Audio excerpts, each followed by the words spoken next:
I'm Barnaby, welcome back to the channel. This is part 2 of my course vlog at the Pine Golf Lodge. If you haven't subscribed to the channel, please do so and give this video a thumbs up. Thanks for watching. We'll be starting part 2 on hole 1, which is a 374 yard par 4. If you haven't seen part 2 already, I'll link that down below in the comments. So my first drive on this hole went completely right, so I decided to grab my 22-degree hybrid and try and punch it out back into the fairway. With things back on track, I had about 150 yards left into the green. This chip here started off on the completely wrong line, but as you can see, it ended up pretty good.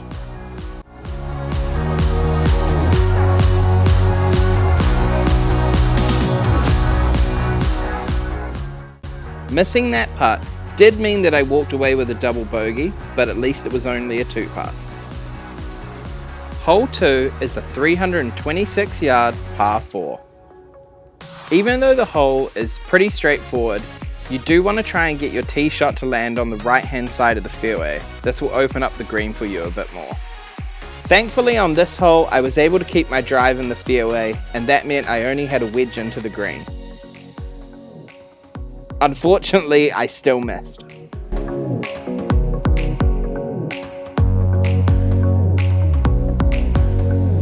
I didn't quite get my chip as close as I would have liked, but I still managed to 2-putt this as well and walk away with a bogey.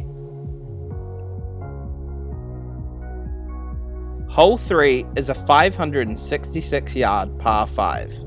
In my opinion, this is the most punishing hole on the golf course. There is a water hazard that runs the entire length of the hole down the left side of the fairway. On the right side, you've got established trees and thick rough.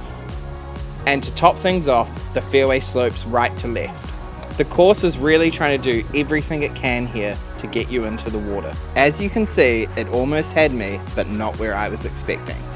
Now my chip did come up a little short, but at this point, honestly, I was happy to have not lost the ball to the water hazard. It was a small victory, but I feel like with this game you've got to take them where you can. Hole 4 is a 209 yard par 3. There is water on the left on this hole, but it shouldn't come into play unless you duff your tee shot. Thankfully for me, I almost hit the green with this one.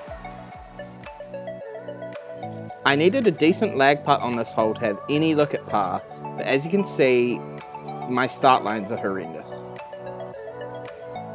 This putt started exactly where I wanted it to, it was just a bad read on my part. 3 putts later and we have ourselves another bogey. Hole 5 is a 381 yard par 4. There's water to the right side of the tee shot, and that's the only hazard on this hole, or so I thought. I landed on the fairway of the other hole, and I decided to use slicing wedges to my advantage. Unfortunately for me, on the one time I actually wanted to do this, I wasn't able to execute it. But it did pop nicely back into the fairway. 3 shots later and I'm up near the green, still not on it, but getting there. I was super happy with this chip, it put me in a great position to recover. Finally, 1 putt, but still another bogey. Hole 6 is a 530 yard par 5. This is a much more straightforward par 5. The main hazard on this hole is there is a bit of water that cuts into the middle of the fairway. Fortunately for me, it doesn't really come into my hitting zones. A second shot, I was able to easily clear the water and line up my approach. I don't really know what went wrong here, but I popped the ball straight up in the air. This meant taking another approach shot with my wedge. Unfortunately, my 4th shot with the wedge wasn't much better, and it left me with a massive lag putt for par. But as you can see, it kind of turned out awesome, and I walked away with a tap-in bogey.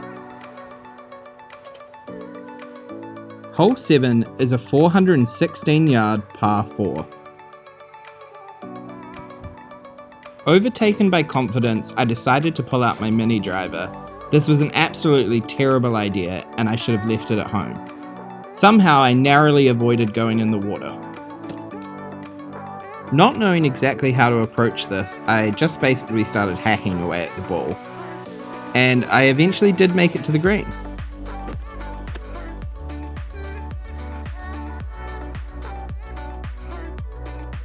2 putts later, and I managed to walk away with only a double bogey.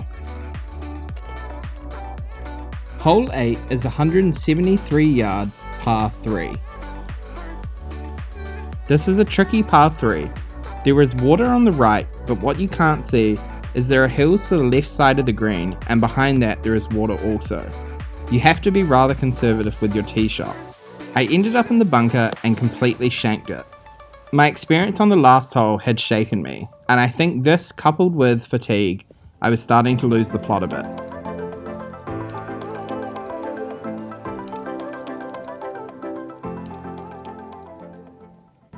Somehow, I managed to limit the damage to a double bogey.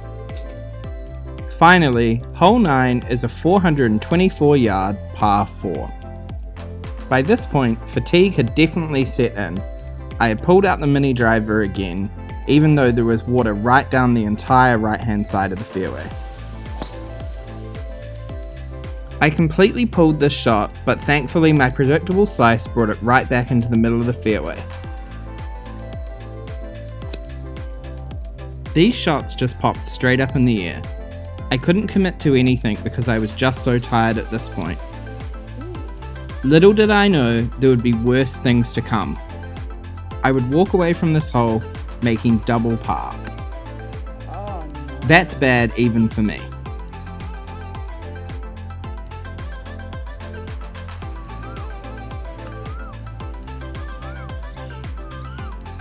And sadly, that does it for part 2 of my course vlog at the Pine Golf and Lodge. I hope you have enjoyed this video, and please remember to subscribe to the channel and give this video a thumbs up. Thanks for watching.